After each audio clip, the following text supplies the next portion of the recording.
Hai tim, kembali lagi dengan tim Teh Media dengan saya Tova.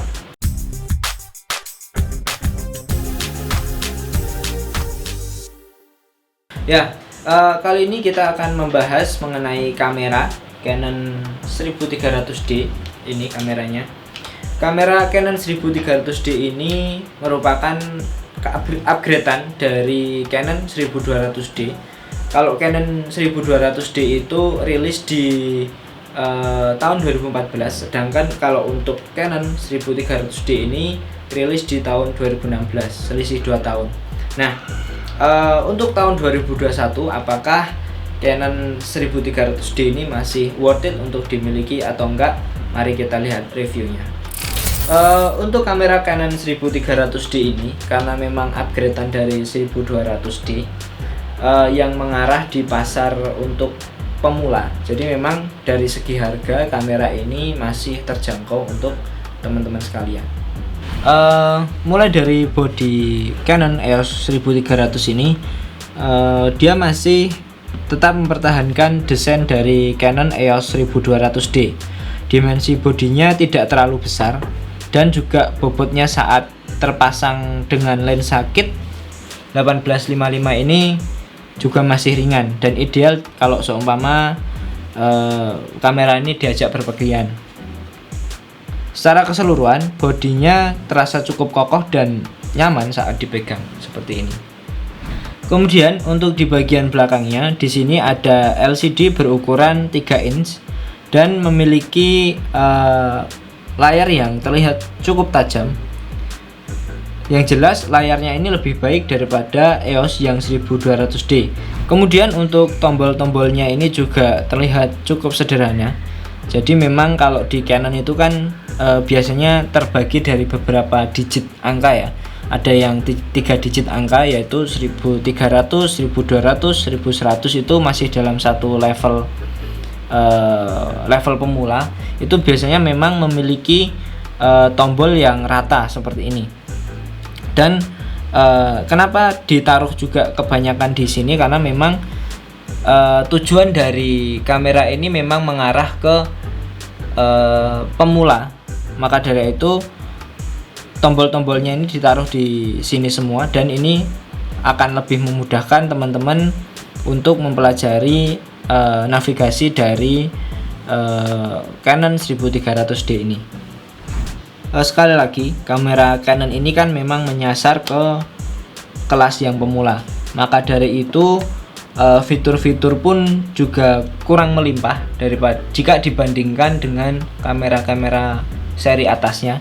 Memang fungsinya itu memang untuk kelas pemula. Jadi tujuannya dari fitur yang tidak melimpah itu sebenarnya memang biar teman-teman yang menggunakan ini nggak terlalu bingung untuk menggunakannya karena nggak terlalu banyak menu dan juga nggak terlalu banyak pengaturan yang harus di set di sini. Tetapi walaupun masih terlihat sederhana, kamera Canon EOS 1300D ini sudah sangat cukup untuk sekedar belajar memotret. Nah, seperti yang sudah saya bilang tadi, bahwasannya untuk tombol-tombolnya ini masih sama dengan 1200D. Di sini ada tombol playback, terus ada menu.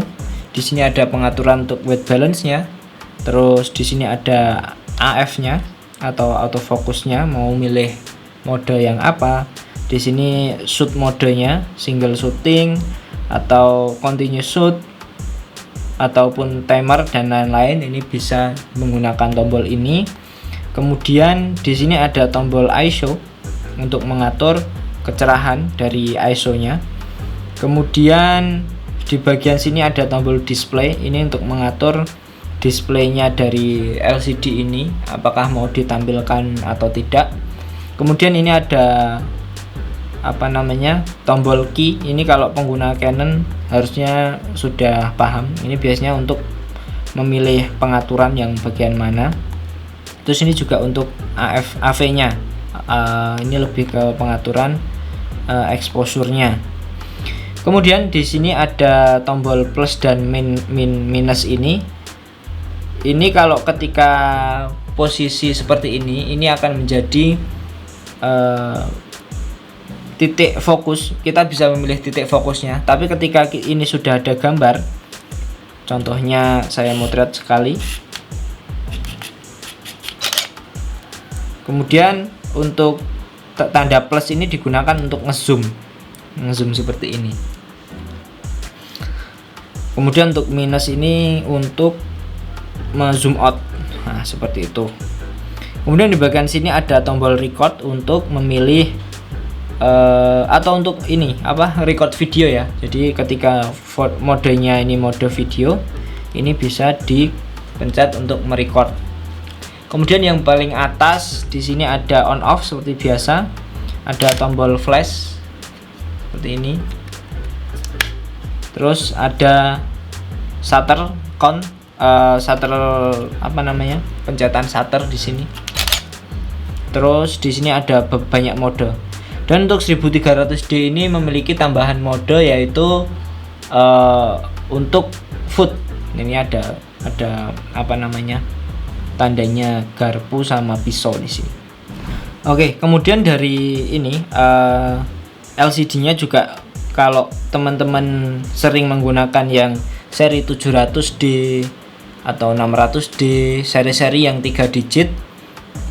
Kalau ini kan 4 digit ya, ribuan. Kalau yang ratusan, yang seri 700, 800 itu kan biasanya LCD-nya bisa di flip. Kalau ini nggak bisa. Jadi ini masih menggunakan layar yang tanam seperti ini, nggak bisa di flip. Kemudian kalau untuk dari segi port di sini juga sudah cukup komplit sih, seperti layaknya Canon yang lain. Ini ada HDMI, ada USB, dan juga ada colokan buat mic. Mini USB ya, jadi bukan USB yang gede.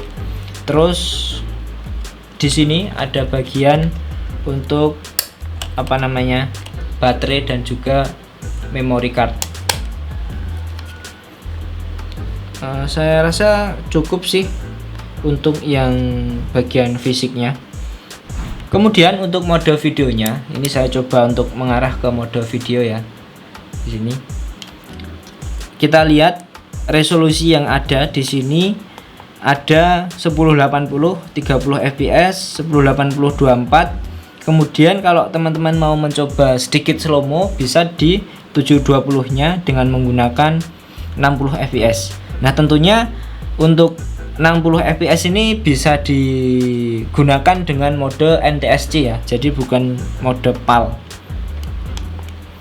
Nah, untuk mendukung di era globalisasi ini, mendukung di era yang serba digital, kamera ini juga terdapat WiFi dan juga koneksi NFC untuk memudahkan teman-teman memindahkan foto ke smartphone teman-teman. Selain itu juga bisa digunakan untuk mengontrol kamera dengan smartphone langsung. Nah, kita tadi sudah melihat review dari kamera Canon 1300D ini. Untuk kesimpulannya, kamera Canon 1300D ini meskipun membidik di pasar pemula, tapi ini sudah cukup untuk digunakan untuk teman-teman motret, untuk pemula tentunya. Ya walaupun sebenarnya nggak untuk pemula pun juga sudah worth it, tapi dengan fitur yang sederhana. Kalau untuk pro ya sudah jelas memang bukan kelasnya untuk pro, karena dari segi tombolnya dan juga fitur-fiturnya masih sangat sederhana, tapi untuk hasilnya sudah cukup bagus. Kemudian untuk kesimpulannya lagi, jadi kamera ini juga sangat cocok untuk pelajar atau untuk teman-teman yang sedang belajar fotografi, karena mulai dari fitur yang sederhana tadi dan juga aksesoris dari kelengkapan Canon 1300 ini cukup komplit ya, dari lensa-lensa dan aksesorisnya juga. Jadi kamera ini sangat worth it buat kalian pelajar dan juga fotografer pemula. Ya, mungkin itu tadi review dari saya terkait tentang kamera Canon 1300D. Semoga menambah wawasan terkait pengetahuan tentang kamera Canon 1300D ini. Oke, terima kasih sudah menonton video dari saya. Tunggu video-video selanjutnya. And this is Tim Media. Think creatively.